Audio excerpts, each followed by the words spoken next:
मैंने 1.5 साल से ना ही पॉर्न देखा है और ना ही कभी फैप किया है, पर इसका मतलब ये नहीं है कि मैं कभी भी इस चीज़ से एडिक्ट नहीं था। मेरे लाइफ में एक चैप्टर ऐसा भी था जहाँ पे मैं सुबह सुबह उठता और सबसे पहले फैप करने के लिए चला जाता। मैं जैसे सुबह सुबह उठता वैसे बाथरूम में जाता और फैप करता और उसके बाद अपने आप को बिलीव करवाता कि हाँ ये अच्छी चीज़ है, मैं इसको अपनी स्ट्रेस को निकालने के लिए कर रहा हूँ और मेरा टेस्टोस्टेरोन भी इससे बहुत ज़्यादा बढ़ रहा है, तो फिर ये मेरे लिए बहुत अच्छी चीज़ है और हर समय कोप करता रहता। और उसके बाद मैं एक दूसरे कमरे में आता, video game, junk food, movie, हर एक काम मेरा उस कमरे में होता और मैं 12-12 घंटे उसी कमरे में बैठा रहता। कोई भी सनलाइट नहीं, कोई भी रनिंग नहीं, कोई भी एक्सरसाइज नहीं, बस एक कमरे में बैठ के अपनी हेल्थ को मारता रहता। कोई भी पावर नहीं, कोई भी सपोर्ट नहीं, बस एक अकेला बच्चा जो वीडियो गेम खेल रहा है। पर क्या आप जानना चाहोगे कि कैसे मैं बस एक रात में ये सारी चीज छोड़ दिया और उसके बाद एक प्रोडक्टिव काम करना शुरू कर दिया और तब से लेके आज तक मैंने कभी भी किसी भी बैड हैबिट को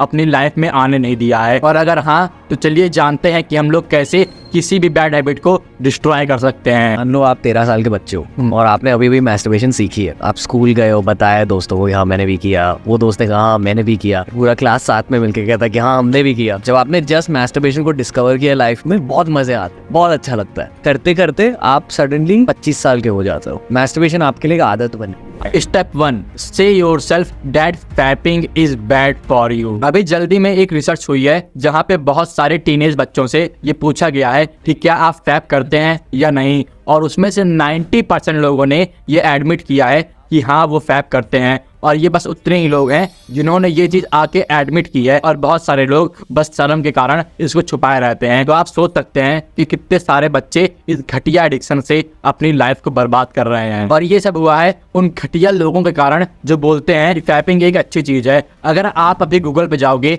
और सर्च करोगे बेनिफिट्स ऑफ फैप, तो फिर आपको बहुत सारी वेबसाइट मिल जाएगी जो बताती हैं कि फैप के क्या क्या बेनिफिट है और ये आपके लिए अच्छी चीज़ है और आप लोग इसको रोज कर सकते हो। और बहुत सारे यूट्यूबर आपको एक आसान ज्ञान देते हैं कि आप महीने में एक बार, हफ्ते में एक बार फैप कर सकते हो और ये आपके लिए अच्छा है। और ये सब एक कोप एडवाइस है जो आप अपने आप को अच्छा फील करवाने के लिए लेते हो, क्योंकि आप हफ्ते में एक बार फैप नहीं कर रहे हो, आप दिन में 4 बार फैप कर रहे हो। अंदर ही अंदर आप सबको पता है, हम सबको पता है कि ये हैबिट कितनी ज्यादा विनाशकारी है, पर तब भी हम लोग अपने आप को बोल बोल के ये मनवाते रहते हैं कि ये हैबिट हम लोग के लिए अच्छी है और जिसके कारण से हम लोग बार बार इस हैबिट को फॉलो करते रहते हैं। और इसीलिए आपका पहला स्टेप है ये अपने आप से बोलो कि ये हैबिट बहुत ज़्यादा बेकार है, जिसकी वजह से आपको अपने ऊपर घिन आएगी। जब भी आप फैप करते हो आपकी सारी एनर्जी चली जाती है, लड़कियां पॉर्न स्टार लगती हैं और आपके अंदर बस एक चीज़ बचती है और वो चीज़ होती है हवस। और मैं अभी आपको ये एडवाइस नहीं देने वाला हूँ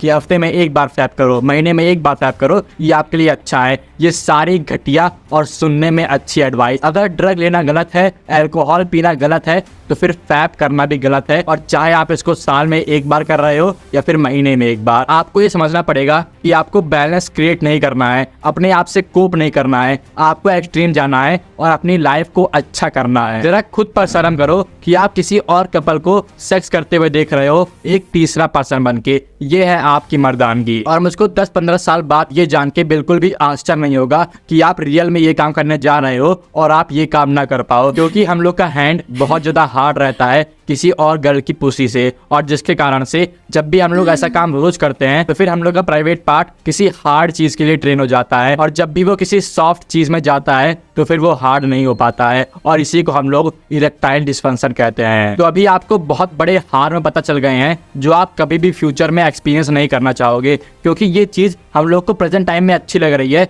पर फ्यूचर में इसके बहुत सारे नुकसान हैं। और अब टाइम है इसका क्योर जानने का। स्टेप 2, दी क्योर। तो अब मैंने ये एडवाइस बहुत बार बताई है और ये मेरी कुछ सबसे अच्छी एडवाइस है, तो फिर इसको बहुत ज्यादा ध्यान से सुनना कि हम लोग के जितने भी एडिक्शन है, video game, junk food, masturbation, porn, ये सारी चीजें हम लोग की प्रॉब्लम नहीं है, ये एक सिम्टम है एक रियल प्रॉब्लम की। जितने भी लोगों ने इस सिम्टम के ऊपर फोकस किया है वो लोग कभी भी अपने एडिक्शन को छोड़ नहीं पाए हैं। वो लोग 1-2 दिन एक चीज पे कंसिस्टेंट रहते हैं, नो फैप फॉलो करते हैं, पर वापस से रिलैप्स कर लेते हैं, क्योंकि वो लोग अपनी रियल चीज पे कभी फोकस नहीं करते हैं, जो कि है उनकी बैड मेंटल हेल्थ। ये बैड मेंटल हेल्थ ही एक जड़ जड़ है, एक रियल प्रॉब्लम है और ये सारे एडिक्शन उसके सिम्टम हैं और आपको अपनी बैड मेंटल हेल्थ के ऊपर फोकस करना है, ना कि इन सिम्टम के ऊपर। नहीं तो आप हर बार रिलैप्स करते रहोगे और आप कभी भी कोई भी प्रोग्रेस नहीं बना पाओगे। आप 1-2 दिन एक हैबिट में कंसिस्टेंट रहोगे पर वापस से जीरो पे आ जाओगे। वापस से आपके पास स्ट्रेस आएगी, आप जीरो पे आ जाओगे। वापस से आपके पास स्ट्रेस आएगी,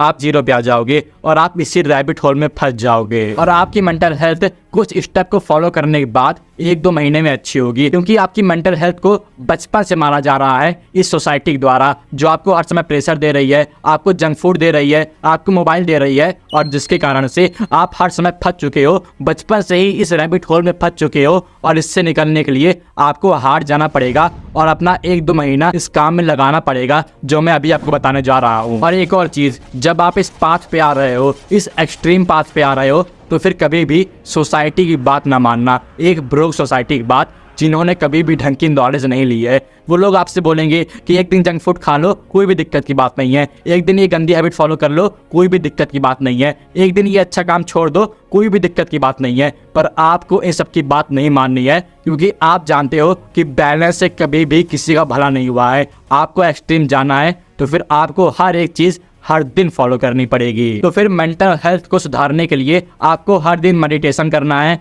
एक्सरसाइज करनी है, जर्नलिंग करनी है और सबसे इम्पोर्टेंट चीज नेचर में वॉक करना है लगभग 1 घंटे तक, जिसकी वजह से आपकी मेंटल हेल्थ अच्छी होगी। भले ही आप उस दिन वापस से अपने एडिक्शन पे आओगे, पर आपको उसी दिन सुबह सुबह उठ के सबसे पहले सारे बायो हैक को फॉलो करना है। अभी मैं आपको अपनी कहानी बताता हूँ कि जब मैं इन एडिक्शन को छोड़ रहा था, तो मेरे लाइफ के इस दूसरे चैप्टर में जैसे ही मैं सुबह सुबह उठता, सबसे पहले मेडिटेशन करता, फिर जर्नलिंग करता, उसके बाद स्टोरी राइटिंग करता और उसके बाद नेचर में वॉक करने के लिए चला जाता। मैं सुबह सुबह सारी अच्छी हैबिट फॉलो करता, पर उसके बाद पूरे दिन में मैं बहुत बार अपने एडिक्शन पे रिलैप्स कर लेता। मैं चाह रहा था कि मैं सारी चीजों को छोड़ दूं, पर मैं कोई भी चीज छोड़ नहीं पा रहा था और धीरे धीरे मेरी मेंटल हेल्थ और ज्यादा सुधर रही थी और मेरा एडिक्शन धीरे धीरे नीचे जा रहा था। और 1 महीने बाद कुछ ऐसा हुआ कि मैं सुबह सुबह उठा, सारी अच्छी हैबिट फॉलो किया और उसके बाद पूरे दिन में मैंने कोई भी घटिया हैबिट नहीं की। मेरी मेंटल हेल्थ बहुत ज़्यादा सुधर गई थी और मुझको बिल्कुल भी अर्ज नहीं हो रही थी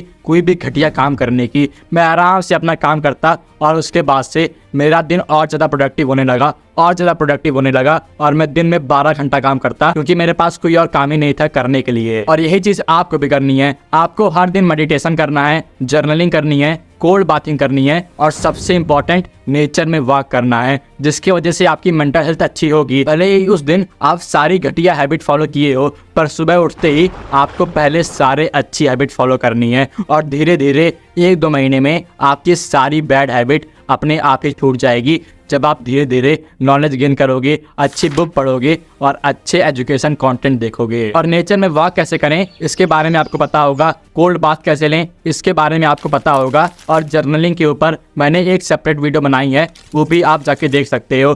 पर मेडिटेशन कैसे करें इसको मैं अभी आपको बताने जा रहा हूँ। और अगर आपको पहले से पता है कि मेडिटेशन कैसे करते हैं तो फिर आप स्टेप 3 पे जा सकते हो। तो मेडिटेशन बहुत ईजी 4 स्टेप प्रोटोकॉल है। पहले 0 स्टेप है कि आपको एक शांत कमरे में आके बैठ जाना है और उसके बाद आपका पहला स्टेप है कि आपको अपने ब्रेन से सारे थॉट निकाल के अपनी ब्रेथ के ऊपर फोकस करना है। और उसके 5 सेकंड के बाद आपके माइंड में एक ख्याल आएगा और उस ख्याल को आपको आइडेंटिफाई करना है कि हाँ आपके ब्रेन में वो ख्याल आया है और आपको वापस से अपनी ब्रेथ के ऊपर फोकस करना है। और बस यही 4 काम आपको 5 मिनट के लिए करने हैं। बहुत सारे रिसर्चर्स में ये पाया गया है कि जब भी हम लोग मेडिटेशन करते हैं तो फिर हम लोग के प्रीफ्रंटल कॉर्टेक्स में एक डार्क साइड होती है जो हर समय इंक्रीज होती है और आपका ब्रेन जब जब बढ़ता है तब तब आपकी मेंटल हेल्थ इम्प्रूव होती है। और आपको ये चीज़ रोज करनी है बस 5 से 10 मिनट के लिए। और एक बात याद रखना कि ये सारे बायो हैक आपको सुबह उठ के ही करने हैं। और अब आता है हम लोग का आखिरी स्टेप जो कि है breathing. Step 3, breathe through your balls. अब आप ये बात बहुत ध्यान से सुनो कि आपका ब्रेन हर समय भटकता रहता है, आप हर समय स्ट्रेस में रहते हो, कभी भी किसी एक चीज में प्रेजेंट नहीं रहते हो और जिसके वजह से आपके माइंड में बहुत ज्यादा स्ट्रेस आती है। और उस स्ट्रेस को कम करने के लिए आप वापस से फैपिंग करना शुरू कर देते हो। और इस स्ट्रेस को और अपने बचपन के ट्रॉमा को मिटाने के लिए आपको एक फुल ब्रेथ करनी है जब आप अपनी बॉल्स को फील करोगे। अब ये बहुत ज्यादा एक्सट्रीम स्टेप है जो बहुत सारे लोग शुरुआत में नहीं कर पाएंगे, पर अभी 99% लोग ढंग से व्रत नहीं करते हैं। वो लोग एक हाफ व्रत करते हैं या फिर हाफ से भी कम व्रत करते हैं, और जिसके वजह से वो लोग हर समय स्ट्रेस में रहते हैं। और जब आप इस स्टेप को फॉलो करोगे तो फिर आपको अपने बिजनेस में, अपनी स्टडी में, अपनी पूरी लाइफ में ग्रोथ दिखेगी, क्योंकि आप हर समय एक अलाइव टाइम जियोगे। और आपको ये भी पता है कि मैस्कुलिन एनर्जी हम लोग के कोर से आती है, और अपने कोर को स्ट्रॉन्ग करने के लिए आपको ये ट्रिक फॉलो करनी ही करनी है, मतलब ये ब्रीथिंग। और इस ब्रीथिंग के लिए आपका पहले पूरा पेट, जितना आप अपने पेट को आगे ले आ सकते हो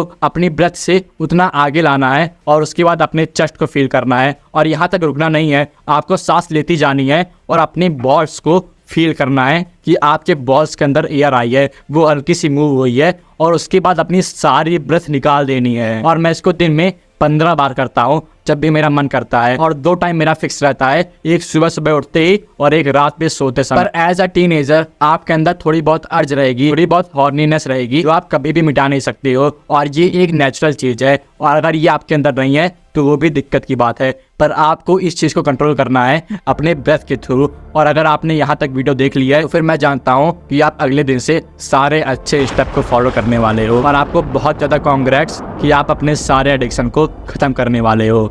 शुक्रिया।